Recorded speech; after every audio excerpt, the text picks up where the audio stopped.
Wala talagang plano yung current administration, especially with the issues involving impeachment. Hindi talaga matututukan yung problema ng inflation, which is right now, mga 6% na tayo, di ba? Around 6% inflation as of this month.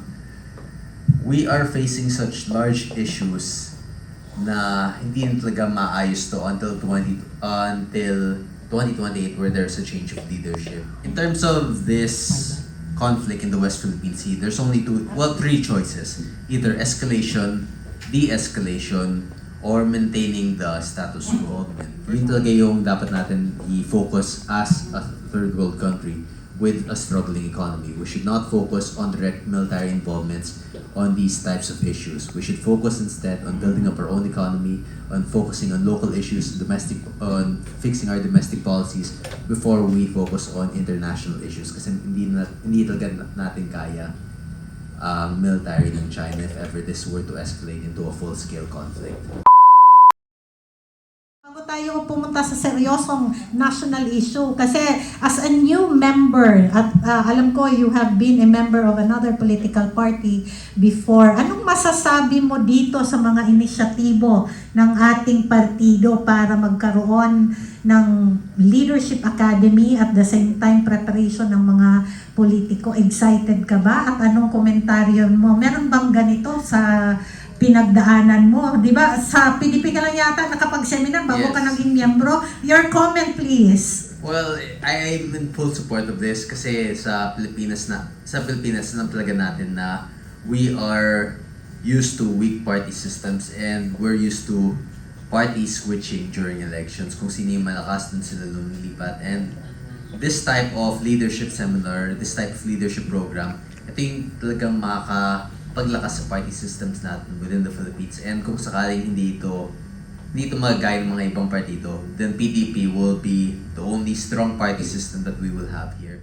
Inflation at presyo ng pagkain, ano ang konkretong solusyon na pwede mong ma-recommend, na pwedeng i-push ng PDP laban to address inflation and prices ng mga bilihin? Well, the best would be a change of government. Yeah. Because wala talagang plano yung current administration, especially with the issues involving impeachment. Hindi talaga matututukan yung problema ng inflation, which is right now, mga 6% na tayo, di ba? Around 6% inflation as of this month. We are facing such large issues na hindi na talaga maayos to until 2028 where there's a change of leadership.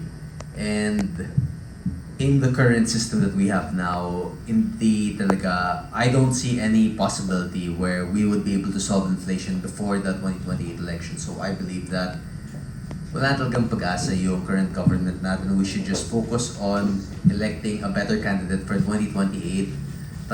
Tanggapin lang natin na for the current system that we have now, we'll be facing hardships for this moment, for the present time, and we'll be facing future hardships until 2028 because it's not just us, pati yung mga foreign direct investments, bumababa na. It's not just the Filipino people, but also the foreign investors that no longer has any hope or any trust in our current government. So, ganun talaga. It's the current system that we face, the current system that we have now, and the current problems that we will be facing until the next election cycle.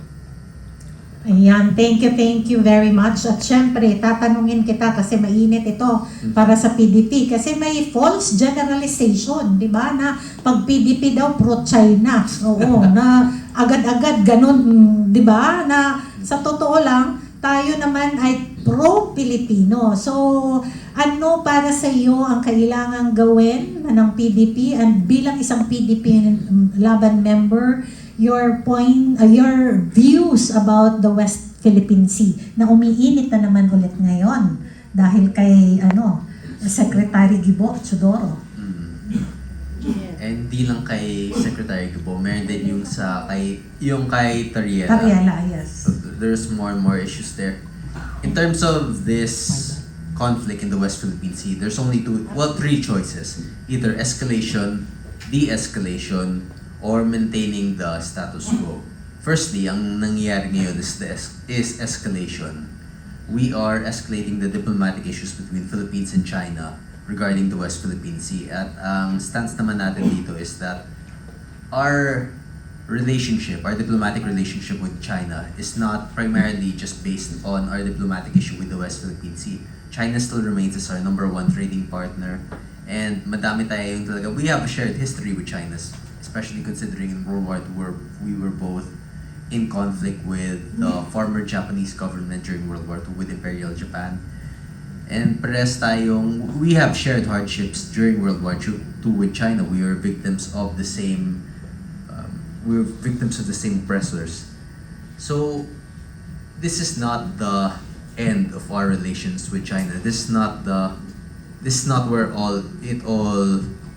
it's not a cumulative relations between Philippines and China. And yun yung parang naging framework dito na pag iniisip ng Filipino-China, yun talaga yung unang pumapasok sa isip nila yung West Philippine Sea issue. But we also have plenty of relations in terms of trade with China.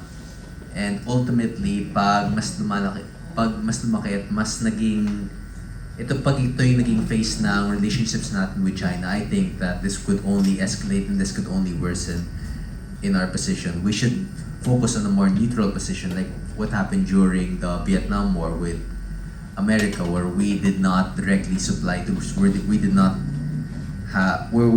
have a direct military involvement. Yun talaga yung dapat natin i-focus as a third world country with a struggling economy. We should not focus on direct military involvements on these types of issues. We should focus instead on building up our own economy, on focusing on local issues, on fixing our domestic policies before we focus on international issues. Kasi hindi talaga natin kaya ang military ng China if ever this were to escalate into a full-scale conflict. Ayan. Wait, yun ba yung tanong yung kung ano yung Oo, issues natin yes, sa oo. West Philippine Sea? Oo, But tama. hopefully we can go for a more neutral stance like the former administration, and let's not bring this issue up while we still have a weak military and a weak economy, kasi hindi talaga natin kaya yan, and we do not have the public support for a war right now. People want to escalate, but when the escalation actually arrives, ang magiging stance naman natin is ba't hindi tayo nag-de-escalate, ba't hindi tayo gumawa ng peaceful resolution to this issue. O tingnan nyo, bata-bata niya, pero ang lalim ng pag-aaral tungkol sa di ba? Oo, ganyan sa PDP, di ba? Kaya welcome talaga sa Sana yung mga ibang dun sa mas mataas sa house, dapat ganyan din sumagot. Oo, di ba? Hindi nga nila masagot pagka tinatanong sila dyan eh.